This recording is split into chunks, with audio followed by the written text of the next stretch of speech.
الحمد لله نحمده ونستعينه ونستغفره ونؤمن به ونتوكل عليه ونعوذ بالله من شرور أنفسنا ومن سيئات أعمالنا من يهد الله فلا مضل له ومن يضلل فلا هادي له ونشهد أن لا إله إلا الله وحده لا شريك له ونشهد أن سيدنا ومولانا وحبيبنا محمدا عبده ورسوله الحمد لله وكفى والصلاة والسلام على رسوله المصطفى وعلى عباده الذين ارتضى ومن بهداهم اهتدى وبآثار أهل المدينة اكتفى أعوذ بالله من الشيطان الرجيم بسم الله الرحمن الرحيم القارعة ما القارعة وما أدراك ما القارعة يوم يكون الناس كالفراش المبثوث وتكون الجبال كالعهن المنفوش فأما من ثقلت موازينه فهو في عيشة راضية وأما من خفت موازينه فأمه هاوية وما أدراك ما هي نار حامية میں پناہ مانگتا ہوں اللہ کی مردود شیطان سے. شروع کرتا ہوں اللہ کے نام سے جو بہت زیادہ رحم کرنے والا سب پر مہربان ہے. دل کو دہلا دینے والا واقعہ کیا ہے؟ دل کو دہلا دینے والا واقعہ تمہیں کیا معلوم کہ وہ واقعہ کیا چیز ہے جو دلوں کو حرکت میں مبتلا کر کے رکھ دے گا. اس دن لوگ بکھرے ہوئے پتنگوں کی طرح ہو جائیں گے. پہاڑ دھمکی دی ہوئی رنگین اون کی طرح ہو جائیں گے. بہرحال وہ شخص جس کا پلڑا بھاری ہوگا تو وہ من پسند زندگی کے اندر ہوگا. بہرحال وہ شخص جس کا پلڑا ہلکا ہوگا تو اس کا ٹھکانہ ایک گہرا گرہ ہے. تمہیں کیا معلوم کہ وہ گہرا گرہ کیا چیز ہے؟ وہ ایک دہکتی ہوئی آگ ہے. سورہ قاریعہ کی تفسیر ہو رہی ہے. اس کے اندر 11 آیتیں.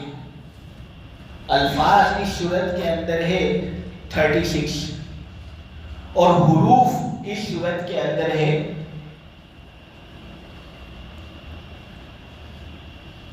150. میرے پالنہار کا فضل ہے اور وہ ہم پر احسان کرتا ہے. مختصر سورت کے حروف ہیں 150 اور ہر حرف کو پڑھنے پر ہمیں 10 اجر ملتا ہے. انشاءاللہ اس سورت کو مکمل پڑھیں گے تو ہمیں 1500 اجر ملے گا. پھر جتنا زیادہ اخلاص ہوگا اتنا زیادہ پھر اللہ تبارک و تعالیٰ کھاتے کے اندر اجر دے گا. تو سب سے پہلی بات تو یہ کہ یہ سورت ایسی ہے کہ اس کے اندر 11 آیتیں ہیں, 36 الفاظ ہیں اور 150 حروف ہیں. جب 150 حروف ہیں تو انشاءاللہ اس سورت کو پڑھنے کے نتیجے میں 1500 اجر آدمی کو ملے گا. اس سورت کے اندر جو مضمون ہے وہ بھی سورہ زلزال کی طرح قیامت کے بارے میں. سوال پیدا ہوتا ہے کہ قیامت کے بارے میں صورتوں کے اندر مضمون کیوں اتنا زیادہ ہے؟ تو اس کا بھی جواب ایک سوال کے ذریعے سے ہے، اور وہ یہ ہے کہ جرائم کا سلسلہ دنیا میں کیوں اتنا زیادہ ہے، کیوں اتنا زیادہ جرم دنیا کے اندر ہوتا ہے؟ تم دیکھو کہ دن بدن کی خبر ہوتی ہے کہ فلاں گھر کے اندر زنا ہوا، فلاں گھر کے اندر لڑائی جھگڑا ہوا، فلاں محلے کے اندر چوری ہوئی، فلاں محلے کے اندر قتل و قتال ہوا۔ تو جرم اتنا زیادہ کیوں ہوتا ہے؟ دنیا کے عقل مندوں نے ایک جواب اس کا یہ دیا کہ چونکہ غریبی زیادہ ہے نہیں، اس لیے جرم زیادہ ہوتے ہیں۔ اگر دیش کے اندر غریبی کو ختم کر دیا جائے اور جب سب لوگوں کے پاس مال پیسہ آ جائے تو پھر اس صورت میں جرم اور کرائم ریٹ جو ہے وہ کم ہو جائے گا۔ لیکن اس کا جواب یہ ہے کہ دنیا کے اندر کئی ملک ایسے ہیں کہ ان کے اندر غریبی بہت کم ہے۔ تم جاؤ کینیڈا کے اندر، یو ایس اے کے اندر، اس کا جی ڈی پی بہت زیادہ ہے، غریبی وہاں پر بہت کم ہے، لیکن پھر بھی وہاں پر جو جرم ہو رہے ہیں وہ انہی ملکوں کے اندر جرم کے ہونے کی طرح ہے جن ملکوں کے اندر اتنی زیادہ جی ڈی پی نہیں، اتنا زیادہ مال جن ملکوں کے اندر نہیں، وہاں پر جتنا جرم ہو رہا ہے اتنا ہی جرم وہاں پر بھی ہو رہا ہے۔ معلوم ہوا کہ غریبی یہ ایک ایسی چیز نہیں جس کی وجہ سے جرم بہت زیادہ ہو رہے۔ دوسرے لوگوں نے یہ جواب دیا کہ جہالت، چونکہ لوگوں کو صحیح تعلیم نہیں دی جا رہی اور اسکول کے اندر بچوں کو بھیجا نہیں جا رہا، اس وجہ سے جرم بہت زیادہ ہو رہے ہیں۔ تو اس کا بھی جواب یہ ہے کہ بہت سے ملک ایسے ہیں کہ جہاں پر تعلیم بہت زیادہ اعلیٰ معیار پر ہو رہی ہے، لیکن وہاں پر بھی جرم انہی ملکوں کی طرح ہو رہا ہے جن ملکوں کے اندر اتنی زیادہ اچھی تعلیم نہیں ہوتی۔ معلوم ہوا کہ جہالت بھی وجہ نہیں جرم کے بڑھنے کی۔ تو جرم کے بڑھنے کی اصل وجہ کیا ہے؟ اس کا صحیح جواب یہ ہے کہ لوگوں کے دلوں کے اندر سزا کا خوف نہیں ہے۔ ہم جرم کریں گے اور حکومت کی طرف سے سزا آتی ہے یا نہیں آتی، پہلے یہ ایک سوال ہے، اگر آتی بھی ہے تو وہ اتنی زیادہ خوفناک اور خطرناک نہیں، اس لیے لوگ جرم کر لیتے ہیں۔ تو لوگ جرم اس لیے کرتے ہیں کیونکہ سزا کا استحضار جو دل کے اندر ہونا چاہیے، حساب کا خوف جو دل کے اندر ہونا چاہیے، وہ دلوں سے مفقود ہے، اس لیے جرائم کے اندر زیادتی ہو رہی۔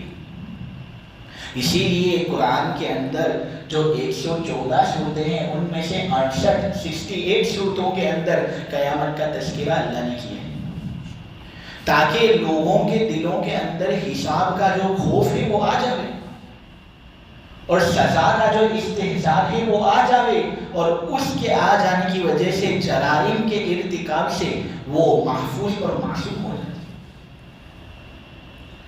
ویسے تو اللہ تبارک و تعالیٰ نے ہر مخلوق کو کوئی نہ کوئی ذمہ داری دی۔ سورج کو ذمہ داری دی ہے، وہ صبح کے وقت نکلتا ہے۔ چاند کو ذمہ داری دی ہے، وہ رات کے وقت نکلتا ہے۔ اللہ تبارک و تعالیٰ نے اپنی ہر مخلوق کو ایک ذمہ داری دی ہے، ہر مخلوق وہ اپنی ذمہ داری ادا کر رہی ہے۔ فقط ایک انسان ہی ہے جو اپنی ذمہ داری سے بھاگتا ہے۔ اس کو حکم دیا گیا ہے کہ تو انصاف کر، لیکن انسان انصاف کرتا ہے۔ اس کو یہ ذمہ داری دی گئی ہے کہ تو اللہ کے حکم کی بجاوری کر، لیکن وہ اللہ کے حکم کی بجاوری کرتا ہے۔ تو جب ہر مخلوق اپنی ذمہ داری کو ادا کر رہی ہے، انسان ہی اپنی ذمہ داری کو ادا کرنے سے بھاگتا ہے، تو ضرور کوئی ایسی جگہ ہونی چاہیے جہاں پر اس کی کوتاہی کی سزا اس کو ملنی چاہیے۔ یہی تو ہے قیامت۔ اسی لیے اللہ تبارک و تعالیٰ نے قیامت کا تذکرہ بہت زیادہ قرآن کے اندر کیا۔ قیامت کے اندر جو سزا ہمیں ملنے والی ہے، اگر یہ استحضار ہمارے قلوب کے اندر آ جائے تو بہت سے گناہوں سے ہم بچ سکتے ہیں۔ لیکن کیوں ایسا ہوتا ہے کہ ہم قیامت کا ترجمہ پڑھتے ہیں، قیامت کے احوال سنتے ہیں، لیکن پھر بھی کچھ خاص اثر ہمارے دلوں پر ہوتا نہیں؟ وجہ اس کی یہ ہے کہ دنیا سے جو بے رغبتی ہونی چاہیے وہ ابھی بھی ہمارے دلوں سے گئی نہیں ہے۔ یعنی دنیا کی جو بے رغبتی دلوں کے اندر ہونی چاہیے اور دنیا کی محبت جو دل سے نکلنی چاہیے، ہمارا دل ایسی حالت پر نہیں، اور وہ اس وجہ سے کہ مال کی محبت بہت زیادہ ہے۔ حالانکہ اگر یہ آدمی یہ تصور کرے کہ مال کوئی بہت خاص چیز نہیں، یہ ایک ضرورت کی چیز ہے، ضرورت کے طور پر مال دنیا کے اندر کام دیتا ہے، اگر آدمی اپنی مینٹالٹی ایسی بناوے تو پھر قرآن کا جو حقیقی فائدہ ہے وہ اس کے دلوں کے اندر آ سکتا ہے۔ ایک واقعہ بتاؤں، مفتی تقی عثمانی صاحب نے یہ واقعہ بیان کیا ہے کہ ایک مرتبہ مفتی محمد شفیع صاحب جو ان کے والد صاحب ہیں، ان کے پاس ایک بہت زیادہ مالدار آدمی آیا، بہت مالدار تھا، اور پھر اللہ نے بیٹے بھی بہت زیادہ دیے تھے اسے، 6 سے 5 بیٹے تھے اس کے، اور اس نے فیکٹری دنیا کے الگ الگ خطوں کے اندر بنائی تھی، ایک فیکٹری ہانگ کانگ کے اندر، ایک فیکٹری سنگاپور کے اندر، اور کچھ اور جگہوں کا نام اس نے دیا۔ مفتی محمد شفیع صاحب نے اس سے یہ پوچھا کہ ماشاءاللہ مال تو آپ کے پاس بہت زیادہ ہے، یہ بیٹے جو آپ نے الگ الگ ملکوں کے اندر لگا دیے ہیں فیکٹری کو سنبھالنے کے لیے، ان سے آپ کی ملاقات لاسٹ ٹائم کب ہوئی؟ انہوں نے کہا کہ 2 سال ہوئے ابھی تک میری ملاقات ان سے ہوئی نہیں۔ مفتی محمد شفیع صاحب نے کہا ایسا مال کون سے کام کا جو آدمی کو اس کے بیٹوں سے الگ کر دے؟ 5-6 بیٹے ہوتے ہیں لیکن پھر بھی الگ الگ ملکوں کے اندر بسے ہوئے، اور یہی مال، تو یہ مال کون سے فائدے کا جو ایک آدمی کو اس کے بیٹے سے الگ کر دے؟ سورہ مدثر کے اندر ہے وَبَنِينَ شُهُودًا، اللہ تبارک و تعالیٰ نے اپنی نعمتوں کا ذکر کیا، اور نعمتوں کے تذکرے کے اندر اللہ نے یہ بات کہی کہ بیٹوں کا حاضر ہونا باپ کے سامنے، یہ باپ کے لیے بڑی ایک نعمت ہے کہ میرے بیٹے میرے ارد گرد حاضری دیتے ہیں، یہ ایک نعمت ہے۔ اور آدمی کے پاس مال ہی اتنا زیادہ کہ فیکٹری الگ الگ دیشوں کے اندر اور الگ الگ خطوں کے اندر اس نے کھولی ہے، اور پھر بیٹوں سے ملاقات 2 سال تک ہوتی نہیں۔ ایک چائنیز ملینئر تھا، اس کی شادی ایک عورت سے ہوئی، شادی ہوئی، کافی عرصہ انہوں نے ساتھ میں گزارا، اور چائنیز ملینئر جو تھا اس کا انتقال ہو گیا، اور اس کا پورا مال اس کی بیوی کے وارثے کے اندر آ گیا، اس لیے کہ اس کا کوئی بیٹا تھا نہیں۔ اس کی بیوی نے پھر شادی کر لی اس کے ڈرائیور کے ساتھ، اس کے ڈرائیور کا لوگ انٹرویو کرنے کے لیے آئے، تو ڈرائیور بڑے فخر کے اندر کہتا ہے کہ آج مجھے پتا چلا کہ میرا سیٹ اور میرا باس کس کے لیے کما رہا تھا، میرے لیے کما رہا تھا، اس کے ڈرائیور کے لیے۔ یہ مال ایسی بے وفا چیز ہے، آدمی کیوں اس کے پیچھے پڑتا ہے؟ ایک ضرورت کے حد تک آدمی اگر مال کو استعمال کرے ٹھیک ہے، بہت اچھا، لیکن پھر آدمی دل سے لگا لے مال کو اور اس کی محبت دل کے اندر چھا جائے تو یہ بالکل اچھی بات نہیں۔ مال کے سلسلے میں حضرت عمر رضی اللہ تعالیٰ عنہ کی ایک دعا الزہد ابی داؤد کے اندر موجود ہے، بہت اچھی دعا ہے۔ اس کے اندر یہ مضمون بھی ہے کہ آدمی مال کا جو شر ہے اس سے بچ جاوے، اور مال کا جو خیر ہے آدمی وہ حاصل کر لے ہوئے، اس دعا کے اندر یہ مضمون ہے۔ ہوا یہ کہ ایک مرتبہ حضرت عمر رضی اللہ تعالیٰ عنہ کے زمانے کے اندر ایک علاقہ فتح ہوا۔ علاقہ جب فتح ہوتا ہے تو پھر اس علاقے کے اندر جو مال ہوتا ہے وہ مسلمانوں کا ہو جاتا ہے، تو سونا چاندی ہیرے جواہرات یہ سب مال حضرت عمر رضی اللہ تعالیٰ عنہ کے پاس آئے، اور مسجد نبوی کی جو صحن تھی وہاں پر آ کر جمع ہوئی۔ خلفائے راشدین کے زمانے میں ایسا ہوتا تھا کہ جب علاقہ فتح ہو جاتا تو جو مال مسلمانوں کے ہاتھ آتا وہ مسجد کے اندر آ کر اس کو بچھا دیا جاتا سب کے سامنے، معاملہ بالکل صاف، یعنی یہ اندیشہ ہی نہیں کہ حکومت نے کچھ اپنی طرف سے قبضہ کر لیا۔ مسلمان کا جو حق ہے اور جہاد کرنے والوں کا جو حق ہے سب ان کے سامنے ہوتا اور ان کے سامنے تقسیم ہوتا۔ تو حضرت عمر رضی اللہ تعالیٰ عنہ کے زمانے میں مال آتا ہے، مسجد نبوی کے صحن کے اندر اس کو بچھایا جاتا ہے، اور حضرت عمر آتے ہیں اور مال کو دیکھتے ہیں، اور مال کو دیکھتے اور کہتے ہیں کہ یہ اللہ یہ کیا چیز تمہیں۔ ایک طرف تو قرآن کے اندر تو کہتا ہے زُيِّنَ لِلنَّاسِ حُبُّ الشَّهَوَاتِ مِنَ النِّسَاءِ وَالْبَنِينَ وَالْقَنَاطِيرِ الْمُقَنطَرَةِ، کہ انسان کے لیے مال خوشنما بنا دیا گیا ہے۔ مال کو جب انسان دیکھتا ہے تو اس کے دل کے اندر ایک خوشی آتی ہے، اتراتا ہے، وہ خوب خوش ہوتا ہے جب مال مال کو دیکھتا ہے. خود قرآن کے اندر اللہ نے کہا کہ انسان کی فطرت ہی کچھ ایسی ہے. اگر وہ دیکھے گا کہ ایک جگہ سونا چاندی اور پڑا ہوا ہے اور کوئی اس کی طرف لپک نہیں رہا, وہ اس کو دیکھ کر خوش ہوگا, اس کو حاصل کرنے کی وہ ترکیبیں کرے گا. اللہ نے انسان کو بنایا ہی ایسا. تو اللہ کہتے, تو حضرت عمر رضی اللہ تعالیٰ عنہ نے کہا کہ اے اللہ, ایک طرف تو یہ کہتا ہے کہ انسان مال سے خوش ہوتا ہے, نے سورہ حدید کے اندر تو نے یہ کہا لیکن لا تأسوا علی ما فاتکم ولا تفرحوا بما آتاکم. اے لوگوں, جو مال میں نے تم کو دیا اس پر اتراؤ مت, حد سے زیادہ خوش مت ہو.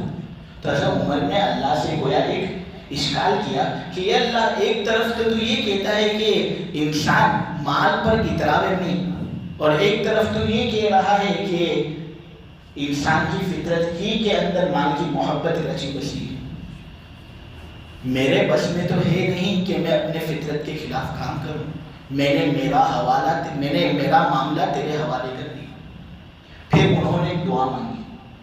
انہوں نے یہ دعا مانگی, اللہم انی اسألک ان ننفقہ فی حقہ واعوذ بک من شرہ.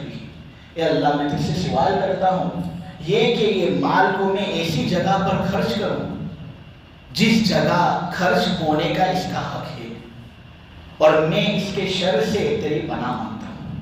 تو آدمی یہ دعا پڑھ لے, مال حاصل ہو تو اس کے اندر بھی جو مضمون ہے وہ یہ ہے کہ اے اللہ, مال کا جو حق ہے اور صحیح استعمال میں مال آوے, میں تجھ سے اس بات کا سوال کرتا ہوں, اور اس کے شر سے میری حفاظت ہو, میں تجھ سے اس بات کا سوال کرتا ہوں.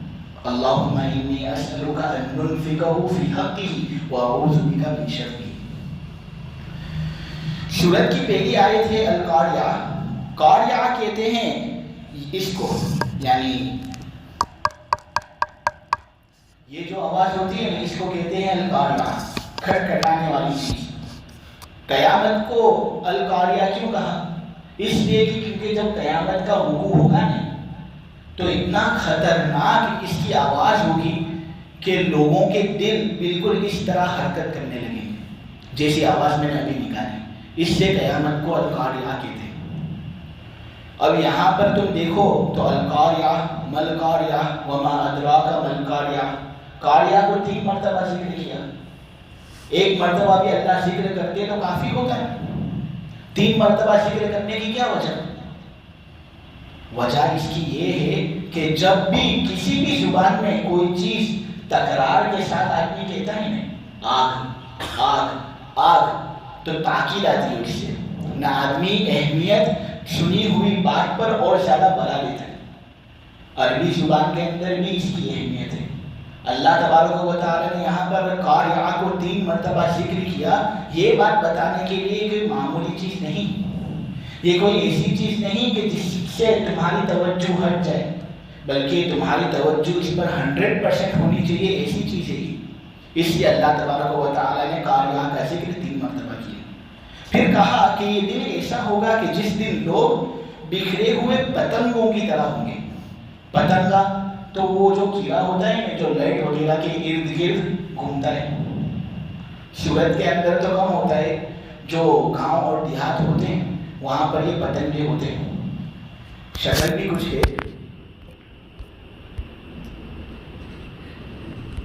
اس طرح کی کچھ شکل ہوتی ہے اس کی, پتنگے کی شکل.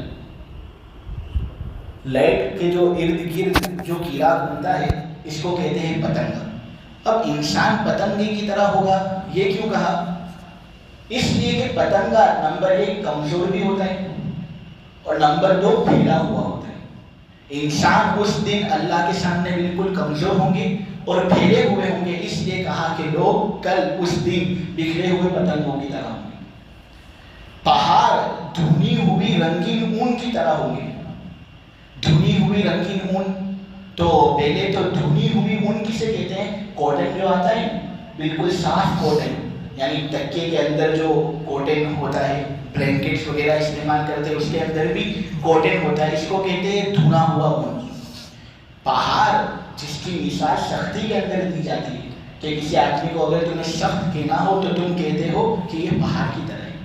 تو وہ پہاڑ جس کی مثال سختی کے اندر دی جاتی ہے, کل قیامت کے دن دھنی ہوئی روئی جس طرح ہوتی ہے نا، اس طرح ان پہاڑوں کی شکل کل ہو جائے گی۔ پھر رنگین کہا، اس لیے کہ پہاڑ ایک رنگ کا نہیں ہوتا، کچھ پہاڑ سفید رنگ کے ہوتے ہیں، کچھ پہاڑ کالے رنگ کے ہوتے ہیں، کچھ پہاڑ سبز رنگ کے ہوتے ہیں۔ تو جیسے رنگ کا پہاڑ ہوگا، کل قیامت کے دن جب اس کا پاؤڈر بنے گا تو وہ یہی دھنی ہوئی رنگین اون کی شکل اختیار کرے گا۔ پھر کہا کہ کل قیامت کے دن کچھ لوگوں کا جو پلڑا ہے وہ بھاری ہوگا، تو جن لوگوں کا پلڑا بھاری ہوگا وہ من پسند زندگی کے اندر عیش کریں گے، اس سے مراد جنت ہے۔ اور جن لوگوں کا پلڑا ہلکا ہوگا تو پھر یہ لوگ وہ بدقسمت لوگ ہوں گے جن کو جہنم کے اندر اپنا گزارا کرنا ہو۔ اگر کافر ہیں تو ہمیشہ ہمیشہ کے لیے جہنم، نہ اگر مسلمان ہیں لیکن گناہ کرتے تھے تو کچھ وقت کے لیے ان کو جہنم کے اندر جانا ہوگا، لیکن جو کچھ وقت کے لیے بھی جہنم کے اندر جانا ہوگا یہ بھی بڑا سخت قسم کا داخلہ ہوگا۔ اللہ ہماری حفاظت کرے۔ تو سورہ قاریہ کا جو مضمون ہے وہ یہ ہے کہ انسان کو چاہیے کہ وہ اپنے پلڑے کو بھاری کرے۔ پلڑے کو وہ کس طرح بھاری کرے؟ تو مفسرین بیان کرتے ہیں کہ تین چیزیں ہیں، تین چیزوں کو اگر وہ کرے گا تو اس کا پلڑا کل قیامت کے دن بھاری ہوگا۔ نمبر ایک جو سب سے بنیادی بات ہے وہ یہ کہ آدمی ایمان والا ہو، اس لیے کہ کافر اگر ہوگا تو لاکھ اچھا عمل کر لے، چیریٹی فنڈ کھول لے، کنویں کھلوا لے، بچوں کے لیے، یتیم بچوں کے لیے گھر بنوا لے، لیکن کل قیامت کے دن اس کو اس کا بدلہ ملنے والا نہیں۔ جو بدلہ اس کو ملنے والا ہے دنیا کے اندر مل جائے گا، لیکن کل خاص طور پر قیامت کے دن کا جو بدلہ ہے وہ ان کو ملنے والا ہے نہیں۔ تو اعمال کے اندر وزن ہو، اعمال کے اندر بوجھ ہو، تو اس کو پیدا کرنے کے لیے سب سے پہلی چیز یہ ہے کہ آدمی ایمان والا ہو، اور وہ الحمدللہ ہم ہیں۔ نمبر دو، صدق اس کے اعمال کے اندر ہو۔ صدق کسے کہتے ہیں؟ جو بھی کام وہ کرے شریعت اور سنت کے مطابق کرے۔ مثلا فجر کی نماز پڑھتا ہے وہ تو 2 رکعت پڑھتا ہے، 4 رکعت پڑھتا نہیں۔ کیوں؟ اس لیے کہ نبی پاک صلی اللہ علیہ وسلم نے فجر کی 2 رکعت ہی پڑھی ہے، تو وہ اپنی طرف سے شریعت کے اندر زیادہ نہ کرے، کم نہ کرے، یہ ہے صدق۔ اس سے بھی اعمال کے اندر وزن آتا ہے۔ اگر کوئی آدمی فجر کی نماز پڑھتا ہے لیکن 2 رکعت نہیں پڑھتا، 4 رکعت پڑھتا ہے، تو یہ چونکہ سنت کے خلاف کام ہوا ہے، اس لیے اس کو ثواب کیا بلکہ گناہ ملے گا، تو اس کے اعمال کے اندر وزن اس سے پیدا نہیں ہوگا۔ حضرت شاہ عبدالعزیز صاحب دعاجو رحمۃ اللہ علیہ کا ایک واقعہ بیان کیا جاتا ہے، مفتی تقی عثمانی صاحب بیان کرتے ہیں۔ وہ یہ ہے کہ حضرت شاہ عبدالعزیز صاحب دعاجو مفتی محمد شفیع صاحب کے پاس آئے۔ مفتی محمد شفیع صاحب کے پاس آتے ہیں اور کہتے ہیں کہ حضرت مجھے ایک خواب نظر آیا، اور خواب میں دیکھ رہا ہوں آپ کو، آپ کھڑے ہو اور بچوں کو درس دے رہے ہو، سامنے ایک بلیک بورڈ ہے اور بلیک بورڈ پر آپ نے لکھا 1، آپ نے لکھا 1 اور پھر آپ نے اس سے آگے دائیں طرف ایک 0 لگا دیا۔ پھر آپ نے بچوں کو پوچھا کہ یہ کیا لکھا میں نے؟ تو بچوں نے جواب دیا 10۔ پھر آپ نے اس کے بازو میں ایک اور 0 لگایا، بچوں کو پوچھا یہ کیا ہے؟ تو بچوں نے جواب دیا 100۔ ایک اور 0 لگایا، بچوں کو پوچھا یہ کیا ہے؟ بچوں نے جواب دیا 1000۔ ایک اور 0 لگایا دائیں طرف، اور پھر آپ نے بچوں سے پوچھا کہ یہ کیا ہے؟ تو بچوں نے جواب دیا 10,000۔ پھر آپ نے پورا مٹا دیا، پھر سے آپ نے 1 لکھا، اور اس طرف آپ نے 0 دائیں طرف نہیں لگایا بلکہ پیچھے کی جانب لگایا، یعنی بائیں طرف آپ نے 0 لگایا۔ پھر آپ نے بچوں سے پوچھا یہ کیا ہے؟ بچوں نے کہا یہ تو 10واں حصہ ہے۔ پھر آپ نے 0 لگایا بائیں طرف، بچوں سے پوچھا یہ کیا ہے؟ بچوں نے کہا یہ تو 100واں حصہ ہے۔ پھر آپ نے 0 لگایا اور بچوں سے پوچھا یہ کیا ہے؟ تو بچوں نے کہا یہ تو 1000واں حصہ ہے، وغیرہ وغیرہ۔ حضرت اس خواب کا کیا مطلب؟ عجیب و غریب خواب میں نے دیکھا۔ مفتی محمد شفیع صاحب نے جواب دیا کہ پہلے جو 0 دائیں طرف لگ رہے تھے وہ مثال تھی ان اعمال کی جو سنت کے مطابق ہوتے ہیں کہ ان کے اندر بڑھوتری ہوتی جاتی ہے، 10 سے 100، 100 سے 1000، 1000 سے 10,000۔ تو یہ مثال تھی ان اعمال کی جو سنت کے مطابق ہوتے ہیں، اور وہ زیرو جو لگ رہے تھے پیچھے بائیں جانب، وہ ان اعمال کی مثال تھی جو سنت کے مطابق نہیں ہوتے، ان کے اندر کمی ہی ہوتی چلی جاتی ہے۔ پہلے 10واں حصہ، پھر 100واں حصہ، پھر 1000واں حصہ۔ میرے عزیزو، 10واں حصہ بڑا ہوتا ہے یا 100واں حصہ بڑا ہوتا ہے؟ 100واں حصہ بڑا ہوتا ہے یا 1000واں حصہ بڑا ہوتا ہے؟ اس میں جتنے بھی زیرو زیادہ لگیں گے اتنی کمی ہوتی جائے گی۔ وہ کام جو سنت کے خلاف ہو اس کی مثال ایسی۔ اسی لیے آدمی کو اگر اپنے اعمال کے اندر وزن پیدا کرنا ہے تو اس کو سنت کے مطابق کام کرنا ہوگا۔ یہ دو باتیں ہوئی۔ آخری بات اخلاص۔ آدمی چھوٹا سے چھوٹا کام کرے لیکن اگر اخلاص والا ہوگا نہیں تو اس کے اندر وزن ہوگا۔ لیکن اگر آدمی بڑا سا بڑا کام کرے، تراویح پڑھے، لیکن اس کے اندر اخلاص ہی نہ ہو تو یہ کام کوئی فائدے کا نہیں۔ اللہ ہماری حفاظت کرے۔ پورا دن روزہ رکھتا ہے، پوری رات تراویح پڑھتا ہے، لیکن سب کو دکھانے کے لیے پڑھتا ہے، تو پھر یہ مشقت والے کام ہیں، پیر دکھتے ہیں، پورا دن بھوکا رہنا پڑتا ہے، مشقت ہوتی ہے، لیکن یہ کچھ کام کا نہیں۔ لیکن اگر کوئی آدمی ہلکا سا کام کرے لیکن وہ اخلاص والا ہو تو اس کام کے اندر وزن ہوتا ہے۔ کل قیامت کے دن یہ آدمی کامیاب ہو۔ بخاری کے اندر ہے کہ ایک آدمی جا رہا تھا اور ایک کنویں کے پاس وہ پہنچا۔ کنواں کچھ عجیب و غریب کا تھا، اس کے اندر جانے کے لیے خود آدمی کو جانا پڑتا تھا، رسی وغیرہ تھی نہیں اس کنویں پر۔ تو وہ آدمی کرتا یہ ہے کہ بہت پیاسا تھا وہ، تو وہ کنویں کے اندر جاتا ہے اور اپنے لیے پانی نکالتا ہے اور پانی پیتا ہے۔ پانی پی رہا ہوتا ہے اور دیکھ رہا ہے ایک کتا نہایت دبلا پتلا، گیلی مٹی جو کنویں کے ارد گرد ہوتی ہے وہ اس کو چاٹ رہا ہے۔ آدمی بیچارہ بالکل ہکا بکا ہو جاتا ہے کہ پیاس کا احساس مجھے ہے، ابھی میں اتنا زیادہ پیاسا تھا، پانی کی نعمت اللہ نے دی مجھے، اس سے مجھے الحمدللہ خوشی ہوئی۔ یہ بیچارہ کتا گیلی مٹی چاٹ رہا ہے، اسی کو بھی پیاس لگی ہوئی۔ تو یہ کرتا یہ ہے کہ خود کنویں کے اندر جاتا ہے، اپنے چمڑے کا موزہ نکالتا ہے، پانی کو بھرتا ہے اور پھر اپنے دانتوں سے اس موزے کو چبا کر اوپر چڑھ کر کتے کو پلاتا ہے۔ اللہ تبارک و تعالیٰ اس کی مغفرت اس ایک عمل کی وجہ سے کر لیتا ہے۔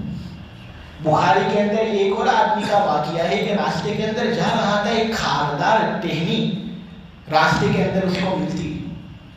وہ آدمی سوچتا ہے کہ ارے لوگوں کو تکلیف ہوگی، اس کو ہٹا دوں۔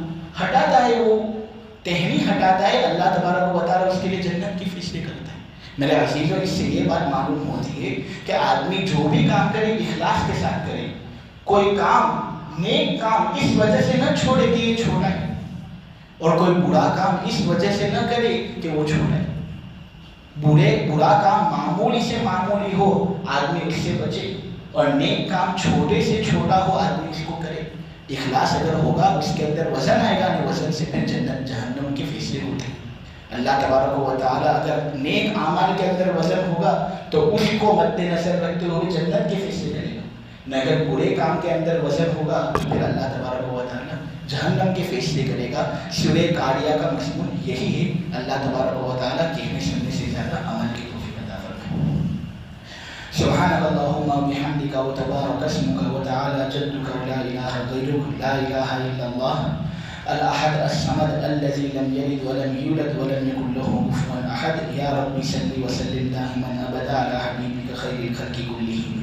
اے اللہ ہمارے گناہوں کو معاف فرما، مولا ہماری خطاؤں سے درگزر فرما، مولا کریم قیامت سے ڈرنے والا آدمی بنا دے، مولا کریم کل بکھرے ہوئے پتنگی کی شکل ہو ہماری، اے اللہ اس سے ہماری پوری پوری حفاظت فرما، مولا کریم کل ہمارا نامہ اعمال وزنی ہو، ایسی صورتحال پیدا فرمانا، مولا کریم ہلکا ہو نیکی کے اعتبار سے، اے اللہ اس سے ہماری پوری پوری حفاظت فرمانا، مولا کریم غزہ والوں کی پوری پوری حفاظت فرما، جہاں کہیں بھی مسلمان ظلم کے شکار ہیں اے اللہ ان کو ان کے ظلم سے نجات عطا فرما، ظالم کو مولا کریم پکی سزا دینا، اے اللہ دنیا میں بھی سزا دینا، آخرت کے اندر بھی سزا دینا، اور مولا کریم خصوصاً اسرائیلی فوج کو تو شکست دے، اے اللہ حماس والوں کو مولا کریم تو غالب رکھ، اسرائیل کو تو مغلوب رکھ، اے اللہ تفسیر کے سلسلے خوب قبول فرما، قرآنی انوارات سے ہمارے دلوں کو سجا دے، ہمارے دلوں کو منور فرما دے، قرآن کا سچا پکا عاشق بنا دے،